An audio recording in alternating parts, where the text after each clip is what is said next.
Niining panahon nga ang putling ebanghelyo gihagit sa mga hiwi nga pagtulunan.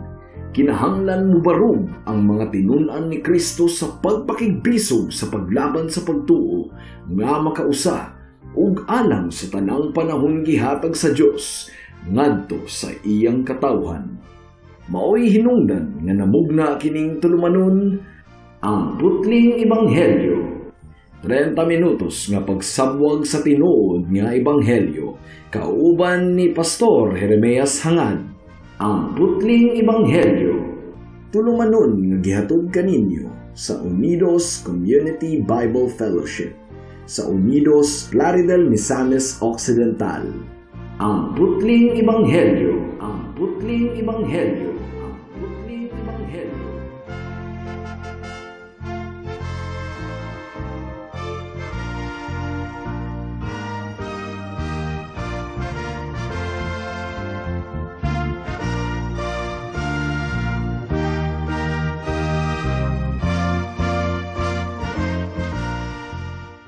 Mayong hapon Unidos, Plaridel, Calamba, Baliangaw, sa Pangdalaga, Rizal, Lupisayna ug kutob sa tanang gidala sa Ginoo sa pagpaminaw niining atong programa nga giuluhan og ang putling ebanghelyo. Sa makausapa kini ang inyong igsuon ug higala sa kahanginan si Pastor Jeremias Lauri Hangad sa Unidos Community Bible Fellowship dinuyugan sa iglesia nga nag-sponsor niining atong programa, ang Salitran Covenant Bible Church sa Barangay Salitran, Dakbayan sa Dasmariñas, probinsya sa Cavite. Akong gipaabot ang espesyal nga pagpanimbaya sa akong lolo nga si Isabelo Lauri Sr. sa Lawis, New Look ug sa akong mga kabatch sa Liberation Institute nga naminaw karon. Alang sa kasayuran sa tanan, batch 1997 ko sa LI. Ang atong teksto ning takna sa kahaponon makita sa mga buhat kapitulo 17 bersikulo 1 hangtod sa 9. Ang giingon diri: Unya miagi si Pablo ug si Silas sa Amphipolis ug sa Apolonia ug miabot sila sa Tesalonica. Didto may usa ka sinagoga sa mga Hudiyo ug miadto si Pablo sumala sa iyang nabatasan. Sulod sa 3 ka adlawng igpapahulay, nangatarungan siya didto sa mga tawo, pinasikad sa kasulatan, ug iyang gipasabot ug gipamatud-an ngadto kanila nga ang Mesiyas kinahanglan gayod nga mag-antos ug mabanhaw. Siya miingon, kining Jesus nga akong gisangyaw kaninyo, mao ang Mesiyas. Nakabig ug mitipon kang Pablo ug kang Silas ang pipila sa mga Hudiyo, ug ingon man ang daghang Griego nga nagtuo sa Dios ug ubay-ubay sa tinamod nga mga babayi. Apan nasina ang mga Hudiyo ug gitigom nila ang mga bugoy nga nagyampungad sa kadalanan aron paghimog kasamok. Unya ilang gigubot ang tibuok syudad ug gisulong ang balay ni Jason sa tuyo nga makit-an nila si Pablo ug si Silas aron paatubangon sila sa mga tawo. Apan kay wala man nila makit-i, ilang gidala si Jason ug ang pipila sa mga kaigsuunan ngadto sa mga namunuan sa syudad. Naninggit sila, kining mga tawhana, naghimog kasamok bisag asa sila paingon ug ania sila karon sa atong syudad. Ug gipapuyo sila ni Jason sa iyang balay. Silang tanan naglapas sa mga balaod sa emperador ug nagingon sila nga adunay laing hari nga ginganlag Jesus. Nagubot ang mga tao ug ang mga namunuan sa syudad sa pagkadungog nila niini. Human kakuhaig piyansa si Jason ug mga kauban, gibuhian nila sila. Dali ra kaayong natukod ang simbahan didto sa Tesalonica, mga kaigsuunan. Natukod kini sulod lamang sa 3 ka semana. Wala nagpundo si Pablo ug ang iyang mga kauban didto og dugay-dugay tungod kay namiligro ang ilang kinabuhi tungod sa kriminal nga laraw bato kanila sa mga Hudiyo nga misupak sa mensahe sa ebanghelyo. Kung atong basahon ang bersikulo 2, murag matingala ta nganong nagpadayon gihapon og bisita si Pablo sa mga sinagoga sa mga Hudiyo aron sa pagwali sa ebanghelyo didto. Kay di ba miingon naman siya sa kapitulo 13 bersikulo 36 nga mag-focus na lang siya sa mga hintil. Buti pasabot ba nga gitulo na niya ang iyang mga gipamulong na? Dili, mga kaigsunan. Ang pag-focus ni Pablo sa mga hintil, wala nagpasabot nga mulikay na lang gayod siya og sulod sa mga sinagoga, bisag dunay higayon. Musulod gihapon siya kung aduna siya'y tsansa, pero ang focus na gayod sa iyang ministeryo, mauna ang pagwali sa ebanghelyo sa nagkalain-laing dapit sa mga hintil. Gawas pa, giangko ni Pablo sa Roma Kapitulo 1, versikulo 5, nga dako gihapon kaayo ang iyang kahangawa alang sa kaluwasan sa iyang mga isig kahudiyo. Adunay tulo kabahin ang atong pamalandong ning takna sa kahaponon. Una, ang patukuranan sa buluhaton sa pagwali. Ikaduha, ang mga disiplina nga kalakip sa buluhaton sa pagwali. Ug ikatulo, ang mga bunga sa pagwali. Mudangat na kita sa unang punto, ang patukuranan sa buluhaton sa pagwali.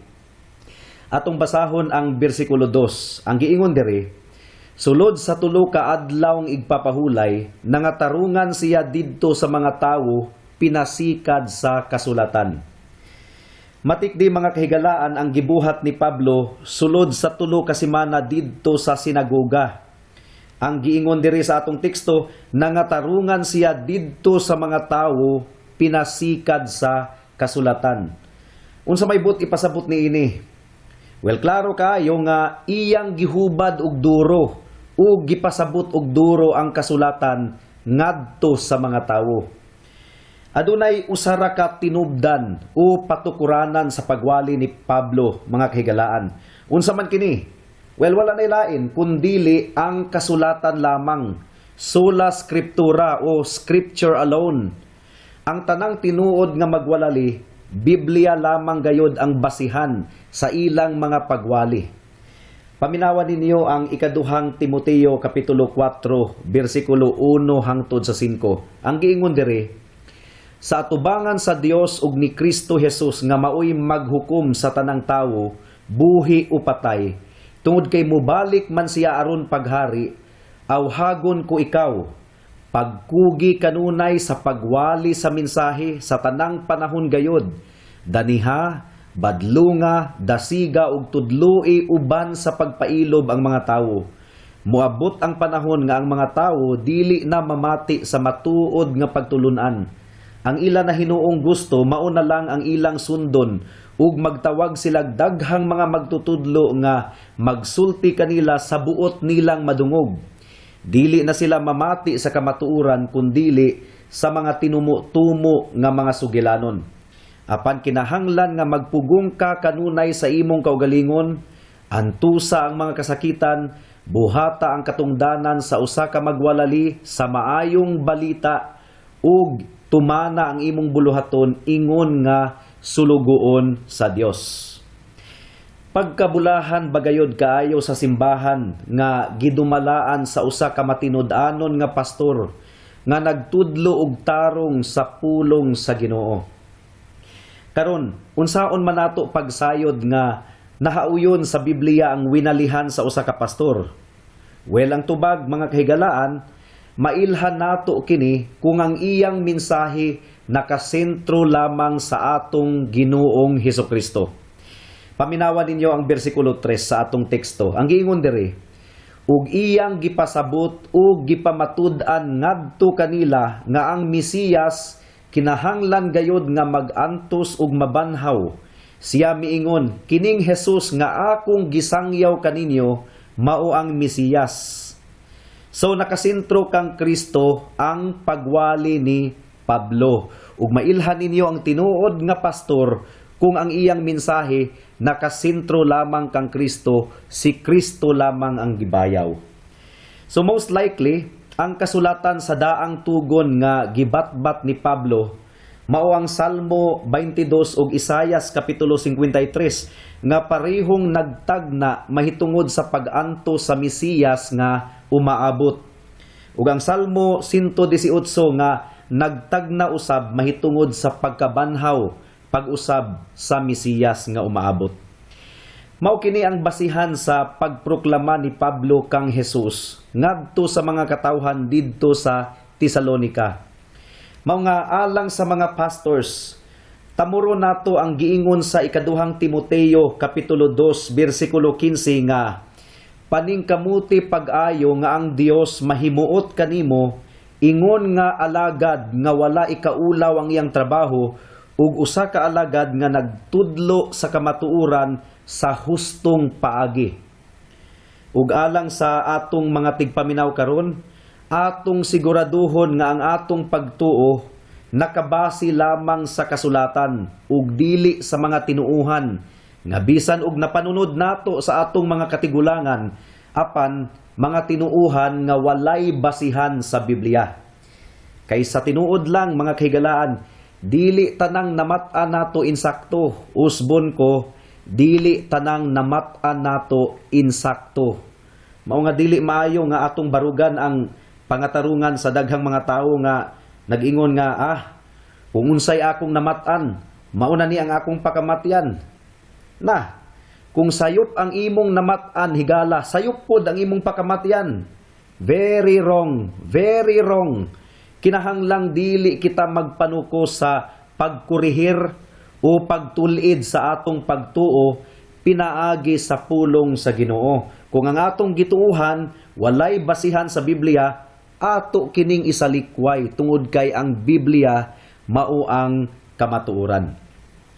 Mudangat na kita sa ikaduhang punto, ang mga disiplina nga kalakip sa buluhaton sa pagwali. Dili lang kay gigamit ni Pablo ang kasulatan isip patukuranan sa iyang mga pagwali, kundili nangatarungan usab siya pinaagi sa kasulatan. Dili lang kay ang Biblia mao ang tinubdan sa iyang mga wali, mao kadto ang atong unang punto, kundili iya usab nga sistematiko nga gibalay ang iyang hunahuna ug mga diskusyon pinaagi sa kasulatan. Paul reasoned out of the scriptures. Ang Griego nga pinulungan sa reasoned out of the scriptures, nagpasabot nga gipasabot niya og duro ang Biblia sa sistematiko nga pamaagi. In other words, ang pagwali dili lang pagbasa sa Biblia at tubangan sa mga tao, kundili mao kini ang pagpasabot ngadto sa mga katawhan sa sistematiko nga pamaagi sama sa atong ginabuhat dinhi sa kahanginan. Kini tungod kay ang pagwali kinahanglang parihong scriptural ug rasyonal ug gigamit ang insaktong panabot ug pagpasabot. Kinahanglan nga ang Biblia lamang ang pundasyon sa atong pagwali ug nga tun-an usab nato kini og duro ug hapsayo nato ang pag-organisa sa mga punto aron masabtan kini sa mga tawo. Ug klaro kaayo nga nanginahanglan kini og dakong panahon sa pagtuon ug pagpamalandong. For example, aron ipakita ni Pablo nga ang Mesiyas kinahanglang mag-antos ug mamatay, nagtuo ko nga gikutlo ni Pablo ang daghang mga bersikulo ug kapitulo sa daang tugon ug inutok niyang gitandi-tandi kadtong mga bersikuluha aron makatagik na siya og klaro nga konklusyon ug doktrina. Dili ka nang maglukso-lukso kitag pakli sa Biblia, unya pilion ra nato ang gusto natong kutloon, dili. Kinahanglan gayod nga sistematiko ang atong pagtuon sa Biblia. Ug kung familiar kita sa mga sinulat ni Pablo ug sa uban pang mga manunulat sa Bag-ong Tugon, klaro gayud kaayo nga mao kini ang pamaagi nga ilang gigamit sa ilang pagpamatuod nga si Hesukristo mao gayud ang gitagna nga Mesiyas. Una, nga ang Mesiyas matawo sa lungsod sa Bethlehem. Gitagna kini ni propetang Mikiyas sa kapitulo 5 bersikulo 2. Nga siya gikan sa kaliwat ni Juda. Gitagna kini sa Genesis kapitulo 49 bersikulo 10. Ikatulo, nga siya muagi sa kaliwat ni Jesse, dayon ni Haring David, sumala sa tagna ni propeta Isaias kapitulo 11 bersikulo 1 ug bersikulo 10. Ikaupat, nga moabot siya sa kalibutan sumala sa paghulagway ni Daniel sa kapitulo 9 bersikulo 24 hangtod sa 27. Ikalima, nga ang iyang hitsura dili attractive, sumala sa gisulat ni Isaiah sa kapitulo 53. Ug dugang pa, ang mga milagro ni Jesus nagpamatuod nga siya gayod ang Mesiyas. Kini nga kamatuoran gidid-an nga dawaton sa mga Pariseo, apan nakita kini ni Nicodemos sumala sa nahasulat sa Juan kapitulo 3. Nakita niya nga walay makabuhat sa mga milagro nga gibuhat ni Jesus, gawas na lang kung siya gikan sa Dios. Ug labaw sa tanan, ang pagkabanhaw ni Jesus gikan sa kamatayon human sa 3 ka adlaw mao ang pinakalig-on nga pruweba nga siya gayod ang Mesiyas. So sistematiko nga pagpasabot sa pulong sa Ginoo aron masabtan kini sa mga tigpaminaw. Ug niadtong nabanhaw si Jesus, nagpakita siya sa 2 ka disipulo didto sa dalan padulong sa Emmaus. Wala siya mailhi ni adtong 2 ka mga disipulo, apan gipasabot ni Jesus ngadto kanila gikan sa kasulatan ang mahitungod kaniya ingon nga Mesiyas ug Kristo.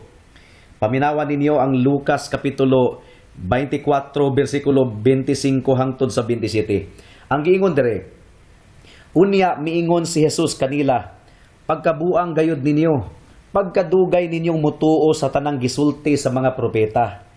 Dili ba kinahanglan man nga mag-antos ang Mesiyas niining mga butanga ug unya musulod sa iyang himaya? Ug gipasabot ni Jesus kanila ang gisulti mahitungod kaniya sa tibuok kasulatan, sugod sa mga basahon nga gisulat ni Moises hangtod sa mga sinulat sa tanang propeta. So nakita ninyo mga kaigsuunan, sistematiko nga pag-abli sa Biblia, sistematiko nga pagpasabot sa Biblia.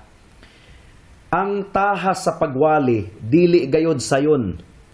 Tungod kay nagkinahanglan kini og taas nga pagtuon ug lalom nga pamalandong. Hago kaayo ang buluhaton sa pagwali mga kahigalaan. Hago kaayo, dili kini sayon. Pila ka adlaw namong giandaman ang among mga ipangtudlo. Tungod kay manubag gayod kami sa Ginoo kung magpataka lamang kami og wali sa iyang pulong. Ang pagwali kinahanglang nakasentro gayod sa atong Ginoong Hesukristo. Ug mao kini ang ilhanan sumala sa gikaingon ko na kaganina, mao kini ang ilhanan sa tinuod nga magwalali. Christ-centered preacher, dili man-centered, dili religion-centered. Naay mga grupo karon nga tawo ang gituboy sa ilang mga wali ug dili si Kristo. Ayaw kamo pagpatunto ni anang mga grupo ha mga kahigalaan. Mibalik na daw si Jesus ug misulod sa lawas ni Jose Rizal. Napoy taga Davao nga siya kuno ang appointed son of God. Ug karon siya kuno ang tag-iya sa kalibutan. Makaguol kaayo ba kay daghan pud kaayo ang magpailad. Mga higala, pagbantay kamo. Siguraduha gayod nga si Kristo lamang ang sentro ug gituboy o gihimaya sa grupo nga inyong giapilan. Tungod kay kung lahi nga ngalan ang gituboy ni ana, kulto kana mga kahigalaan. Ang tinuod nga Christian group nagabayaw lamang sa atong Ginoong Hesukristo ingon nga bugtong Dios ug manluluwas. Ug nagamantala lamang sa ebanghelyo sumala sa nahasulat sa kasulatan. Ang ebanghelyo nga nagpasabot kanato nga kita makasasala ug dili kita makaluwas sa atong kaugalingon apan si Kristo maoy nagpas-an sa tanang silot sa sala didto sa krus. Aron nga ang bisan kinsang maghinulsol sa ilang sala ug musalig lamang kaniya dili malaglag kundili makabaton og kinabuhing walay katapusan. Mudangat na kita sa ikatulong punto, ang mga bunga sa pagwali. Kung atong basahon ang bersikulo 4 sa atong teksto, makita nato diri ang tamis kaayong bunga sa mga paghago ni Pablo. Ang giingon sa bersikulo 4, nakabig ug mitipon kang Pablo ug kang Silas ang pipila sa mga Hudiyo, ingon man ang daghang Griego nga nagtuo sa Dios ug ubay-ubay sa tinamod nga mga babayi. Wala di ay totally nga gitalikdan sa Ginoo ang mga Hudiyo. Tungod kay pipila man kanila ang nakabig ug mitipon kang Pablo ug kang Silas. Apan klaro kayo nga nalabuan ang ilang numero sa daghang mga Griego nga nagtuo sa Dios ug sa ubay-ubay nga mga tinamod nga mga babayi nga nakabig ngadto kang Kristo. Apan sa bersikulo 5, gipahibalo kita nga aduna po'y laing matang sa bunga ang pagwali ni Pablo. May mga Hudiyo nga nagpabiling gahi bisan pag napaminawan na nila ang pagsangyaw sa Ebanghelyo. Paminawan ninyo ang bersikulo 5. Ang giingon dire, apan nasina ang mga Hudiyo o gitigom nila ang mga bugoy nga nagyampungad sa kadalanan. So mga tambay ni, aron paghimog kasamok. Unya ilang gigubot ang tibuok syudad o gisulong ang balay ni Jason sa tuyo nga makita nila si Pablo ug si Silas aron paatubangon sila sa mga tawo. Kasina ang tinuod nga rason nganong wala sila nakabig ngadto kang Jesus. Ug kung mahinumduman ninyo mga kahigalaan, kasina usab ang tinuod nga rason nganong maisugon gayod kaayong mialkontra ang mga Pariseo, Saduceo ug Iskriba kang Jesus. Well, unsa may ilang gikasinahan? Gikasinahan nila ang pagdaghan sa laing relihiyon. Sakit alang kanila nga ang mga tawo mibiya sa ilang relihiyon nga Judaismo aron sa pagsunod sa pagtulunan ni Jesus. Nasina usab sila nga daghan na ang mga naminaw kang Jesus ug gitalikdan na sila sa mga tawo. Now in the case of Paul and Silas, nasina sila nga daghan na ang naminaw kang Pablo ug kang Silas. Namurag dunay kompetensya sa pagtamod sa mga katawhan alang kanila.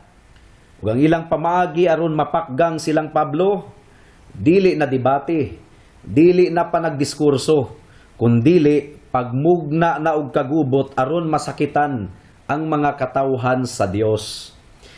Tinuod gayod nga buhato ni Satanas ang kutob sa iyang mahimo aron lamang pugngan ang pagkuyanap sa Ebanghelyo. Kinahanglang magmaigmat kanunay ang mga sulugoon ni Kristo, mga kahigalaan. Tungod kay ang nahitabo sa panimalay ni Jason sa atong teksto, posible usab nga pagabuhaton sa mga daotang tawo ngadto sa mga magwalali sa pulong sa Ginoo. In fact, mas dali pa man gani ang pagdaot sa mga sulugoon sa Ginoo karon kaysa sa una, kay mabuhat kini karon pinaagi sa social media, sa Facebook ug Twitter ug YouTube. Dili na gayud maihap ang mga pagpangdaot kanamo mga kaigsuonan sa mga tawo nga kaaway sa Ebanghelyo ni Kristo.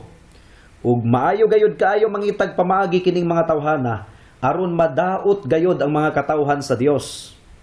Usually, mamanipulate nila ang mga inila nga mga tawo aron mulaban kanila. Susama sa nahitabo sa bersikulo 6 ug 7, paminawan ninyo. Apan wala man nila makit-i si Pablo ug si Silas, ilang gidala si Jason ug ang pipila sa mga kaigsuonan ngadto sa mga namunuan sa syudad. Naninggit sila.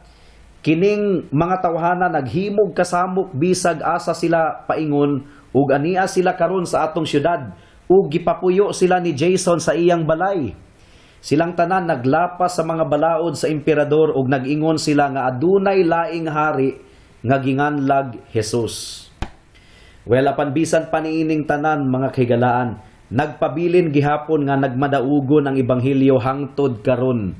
Tungod kay nagsaad na si Kristo nga bisan ang mga pultahan sa impyerno dili makasugakod sa pagsangka batok sa iglesia sa atong Ginoong Hesukristo. Karon mga kaigsuonan, kung ang mga kaaway sa Ebanghelyo pwedeng makahimo og kagubot sa katilingban ug makatumo-tumo og sumbong ngadto sa mga awtoridad aron madaot ang mga sulugoon ni Kristo kaniadto, how much more karon? Usbon ko, kinahanglang magmabinantayon kita. Atong itutok ang atong pagsalig ngadto sa atong Ginoong Hesukristo. Sa nahitabo kang Jason ug sa iyang mga kauban, maayo na lang gani nga pwede pang mapiyansahan ang kaso nga gipasaka bato kanila. Mao nga gibuhian ra usab sila human sila makapiyansa. Mudangat na kita sa mga aplikasyon. Alang sa mga magtotoo, iapil ninyo ang mga pastors nga susama kanamo sa inyong mga pag-ampo. Iampo ninyo kami nga magpadayon kami sa among kaisog, kaligdong ug kadasig sa pagpanangyaw sa ebanghelyo ni Kristo. Iampo usab kami nga mahimo kaming masinugdanon sa tanang higayon sa mga sugo sa atong Ginoong Hesukristo. Ug tamuri usab ninyo ang nahasulat sa Hebreyohanon kapitulo 13 bersikulo 17 nga nagaingon, tahura ang inyong mga pangulo ug tumana ang ilang mga sugo. Kini sila walay pahulay sa pag-atiman sa inyong mga kalag, kay maghatag man sila husay sa ilang pag-alagad sa Dios.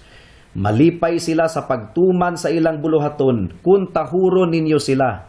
Apan kun dili, masubo sila sa pag-alagad kaninyo, ug kana dili makatabang kaninyo.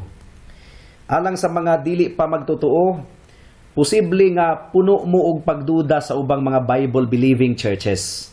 Dili mo namo mapugos mga kahigalaan. Apan gidasig ko kamo nga moabli sa inyong mga Biblia ug personal nga magtuon sa nahasulat niini.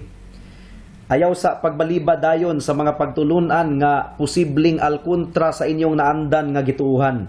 Sutaan ninyo mismo kung unsa gayud ang nahasulat sa Biblia. Ug confident ako mga kahigalaan nga sa pagbasa ug pagtuon ninyo sa Biblia, kung kinasingkasing lamang gayud kini, makaplagan gayud ninyo ang tinuod nga Kristo ug tinuod nga ebanghelyo. Nahitabo na kini sa daghan ng mga tawo, pareho sa nahitabo kang Major Daniel Whittle, usa ka Amerikano nga sundalo. Nagdumili siya sa pag-abli sa iyang Biblia ug pagsunod sa pagtuo sa iyang Kristohanong mga ginikanan. Apan usa ka adlaw ni ana samtang na-admit siya sa hospital, tungod kay nasamaran man siya sa gubat, gihangyo siya sa nurse nga paampuan ang usa ka batan-on nga sundalo nga himalatyo na, nga nag-request nga dunay moampo alang kaniya tungod kay mamatay na siya. Siyempre, may balibad si Major Daniel Whittle tungod kay dili man siya magtotoo ug dili pud siya relihiyoso nga tawo. So miingon ang nurse kaniya, abi nako og Christian ka sir, kay nakit-an man gud ka nako nga nagbasa og Biblia. Ug mitubag siya, gilaay lang ko. Wala na ko'y laing mahimo pa, mao nga nagtanaw-tanaw lang ko sa mga pahina ni ining Biblia. So mihangyo ang nurse kaniya, sir, pagdrama na lang nga Christian ka, kay himalatyo na gyud tong batan-on nga sundalo, naghangyo gayud nga dunay moampo alang kaniya sa dili pa siya mamatay. So ang nahitabo mga kigalaan, naulaw kaayo si Major Daniel Whittle nga magdrama ug magpakaaron ingnon nga Kristohanon. Mao nga misangpit gayud siya sa Ginoo for the first time. Miingon siya, Lord, kung tinuod ka, ipakita ka nako ang imong mensahe. Ablihi ang akong mga mata sa akong pag-abli karon ni ining Bibliyaha. Gitubag sa Ginoo ang iyang pag-ampo mga kahigalaan. Pagbuklat gayud niya sa Biblia, natunong gayud ang iyang mga mata sa Efeso kapitulo 2 na nagpakita sa kahimtang sa kalag sa mga tao nga wala pa kang Kristo. Mga patay sila sa ilang kasalaanan, mga madinumtanon ug anak sa pagdumot, ug nakita usab niya nga ang kaluwasan pinaagi lamang sa grasya sa Dios. Misiga ang iyang mga mata sa tumang kalipay niadtong nabasa niya ang bersikulo 8 ug 9 nga nagaingon, kay tungod sa grasya naluwas kamo pinaagi sa pagtuo ug dili kini gikan sa inyong kaugalingon kundili gasa kini sa Dios. Dili kini pinaagi sa inyong buhat aron walay bisag usa nga makapasigarbo. Giablihan sa Dios ang iyang mga mata. At that moment, nadawat niya ang grasya sa kaluwasan nga gikan lamang kang Kristo pinaagi sa pagtuo. Nagdali-dali siya og adto sa batanong sundalo nga himalatyon ug iyang gipaambit dayon ang ebanghelyo sa grasya sa kaluwasan diha kang Kristo. Gituuhan kini sa maong sundalo ug matod pa ni Major Daniel Whittle, namatay kini nga adunay kahayag sa iyang dagway ug siya usab migula gikan sa lawak diin nahimutang ang batanong sundalo nga baguhay pa lang nga namatay nga adunay pinasahi nga kalipay ug kalinaw. Si Major Daniel Whittle mga kahigalaan mao ang nag-compose sa himno nga atong gigamit ingon nga background music sa atong introduction sa atong tulumanon nga ang putling ebanghelyo kanang murag marcha. Higala ang nahitabo kang Major Daniel Whittle mahitabo usab kanimo. Ang kaluwasan nga iyang naangkon, maangkon usab nimo. Kung ikaw maghinulsol sa imong mga sala, ug mutuo ug musalig lamang kang Hesukristo, ingon nga imong bugtong Dios ug manluluwas. Amen. Hangtod din hilang kita taman sa atong pagtuon karong taknaa tungod kay wala na kitay oras pa. Sa makausap pa, giimbitar ko kamo sa pagtambong sa atong panimbahon ug mga adlawng Domingo, adlaw nga igpapahulay alas 2 sa hapon sa panimalay ni Winstro ug ni Conchita hangad sa Unidos. Daghang salamat. Alang sa dugang nga mga pangutana, mahimong mo text kang Pastor Jeremias hangad sa 0935 744-3030.